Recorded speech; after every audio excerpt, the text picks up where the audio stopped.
hardcore Jedi Council Star Wars prequel vibes. Like, there's a lot of talking.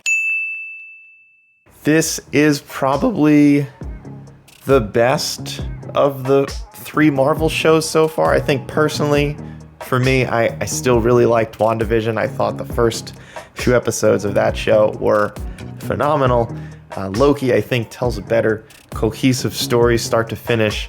And it's really well done. Really well done. It's clear that a lot of effort went into this show, which I think probably is the most important of the 3 shows they've made so far. It's going to be really interesting to see when eventually the next film that has to do with the timeline related stuff. I don't know if it's Quantumania with Ant-Man. I don't know if it's Multiverse of Madness with Doctor Strange.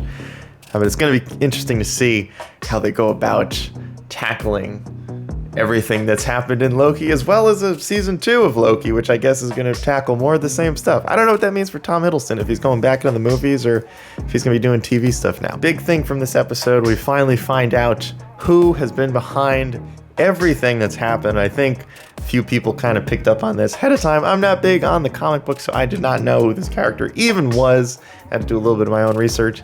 Kang the Conqueror has been orchestrating everything. He has been the head of the TVA, I guess, even though they're kind of just a organization he created to maintain order, sort of. You know, it's another one of these kind of Thanos level, he thinks he's doing the right thing.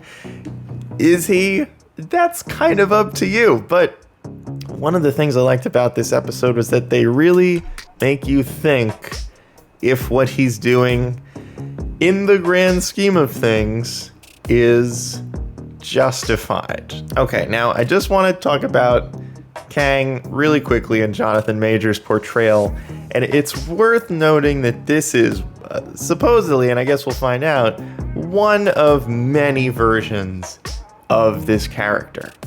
And I'm glad it's one of many versions because I hated the way that this version was played. I don't know if it's just me. I found it to be extremely close to the Jesse Eisenberg version of Lex Luthor, who I absolutely despise the way that he plays Lex Luthor, and it felt like that was the version of Kang we got now. Again, not having read the comics, I don't know if this is the definitive version of Kang in terms of his personality.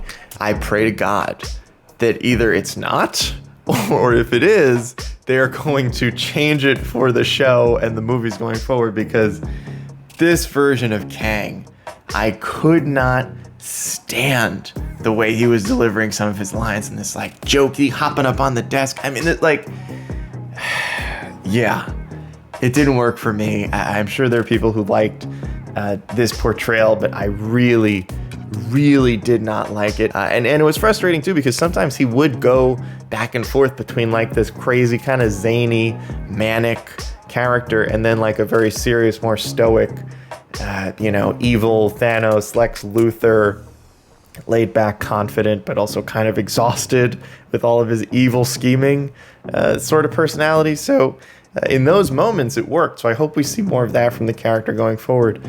But, and again, spoilers, boy, am I glad they killed this version, because this guy was hard to watch. And I think it leads into the episode more as a whole.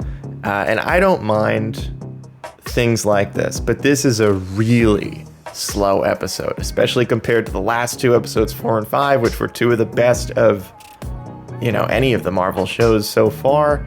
This one's really slow. It's 98% people sitting in a room talking. This is like hardcore Jedi Council Star Wars prequel vibes. Like, there's a lot of talking. There's a lot of exposition. There's a lot of explaining who Kang is. And, this is kind of what the challenge is in introducing a brand new character in the final episode of a show, is that Marvel knows most of the people who watch the movies don't read the comic books. And they know that they're going to have to explain who this guy is, why he's important, where he came from. I think it kind of sucks that a reveal like this, first of all, kind of lacks punch unless you're like a hardcore comic book fan who knows who Kang is. And in that case, you probably already knew it was him. And if you didn't know it was him, and they reveal that it's him, you're also like, who is that, right? It's not someone you've seen. Thanos didn't come back to run the TV. Like, this is not, it's not an evil version of Thor. Like, this is someone you've probably never seen, never heard of. They've never referenced. A couple Easter eggs in the show of who he was, but they've literally never talked about this character before.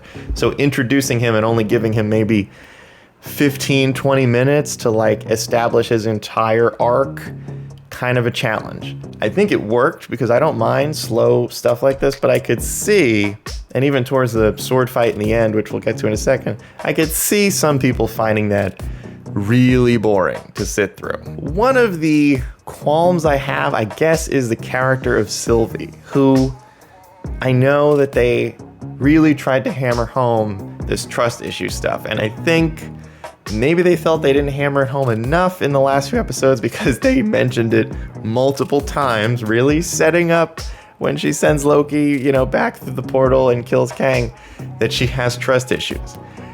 It felt a little forced only because they had kind of set her up at this point as her and Loki being a team and how they really did care about each other. And it felt, at least, the sword fight, I think felt a little forced, mostly because it seemed like they're going to think this is boring, or people are going to worry this is boring.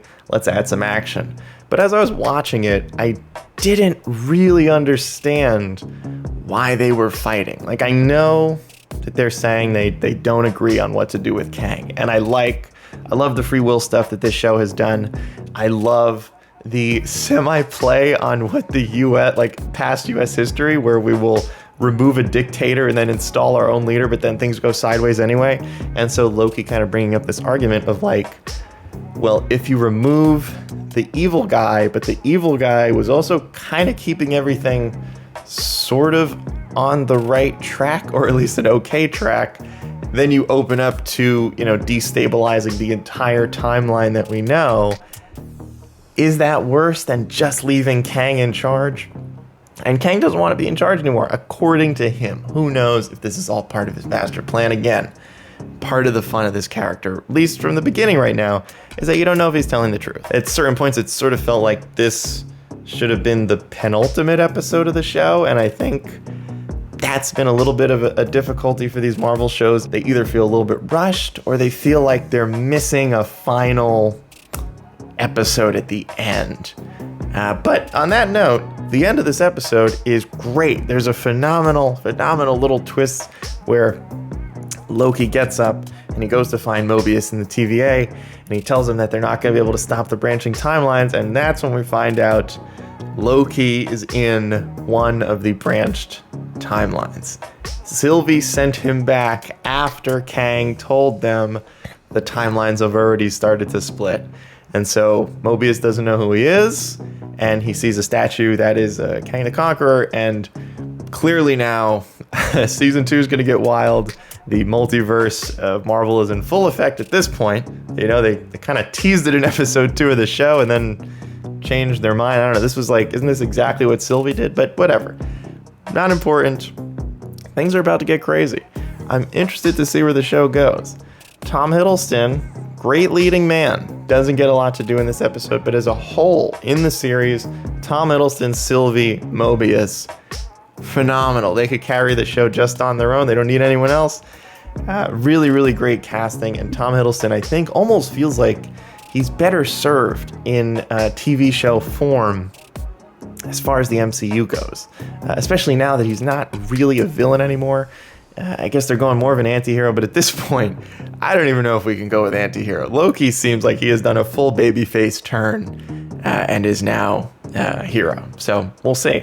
Curious to see what happens with Sylvie. Will she take over for Kang? Will she just have to hunt down 1,000 evil Kangs throughout time? And we'll see what happens there. This was a good show. This was a fun first season. Huge shout out to whoever composed the end credits music in Loki, which is just, God, that music is so good. I mean, the music in the show in general has been great, but that music for the end credits is a lot of fun to listen to. Really phenomenal.